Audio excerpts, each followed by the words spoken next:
con il sindaco Stefano Soldan. Qual è l'importanza dell'evento di oggi, di questa sera? Dare testimonianza intanto delle festività del Santo Natale, quindi di questo significato, dare l'opportunità alla nostra corale di Barbisano di potersi esibire in questo bellissimo Duomo di Pieve di Soligo nella tradizione di concerti di beneficenza per la quale sia la corale che la comunità di Pieve di Soligo si distingue da sempre. Il clima del Natale porta a questo tipo di pensiero, il fatto che le nostre associazioni si spendano e organizzino nell'arco dell'anno questo tipo di eventi ci rende solo orgogliosi e la finalità è sicuramente più che buona.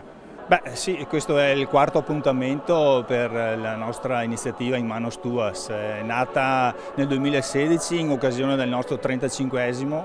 Volevamo in qualche modo dare un riconoscimento al territorio per averci dato una mano in quei 35 anni per resistere e poter fare la nostra attività, e quindi abbiamo pensato a questa iniziativa, un concerto in solidarietà nei confronti di associazioni che operano nel territorio.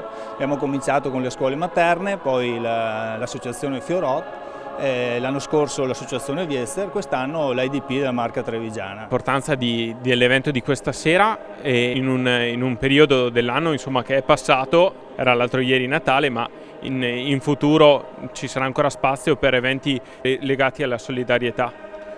Sicuramente lo spirito del Natale non finisce col giorno di Natale. Aprire il cuore alla solidarietà è di ogni giorno.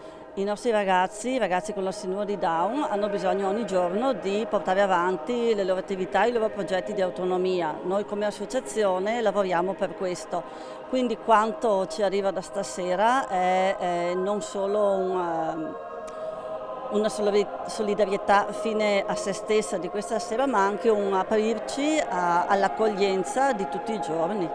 Musica e solidarietà a Pieve di Soligo, che cosa eseguirete oggi? Ma oggi faremo un excursus su brani d'autore scritti appositamente anche per questa occasione, anzi sottolineo il brano Tu e Sacerdo che eseguiremo come ultima esecuzione assieme al quintetto Dolomiti Brass, che dedicheremo a Don Mansueto, sacerdote per molto tempo proprio qui nella casa di riposo di Pieve di Soligo, e in ricorrenza proprio del decennale dalla sua morte. Grandissimo musicista, ma anche un prete, sottolineo, che ha fatto servizio nelle nostre comunità.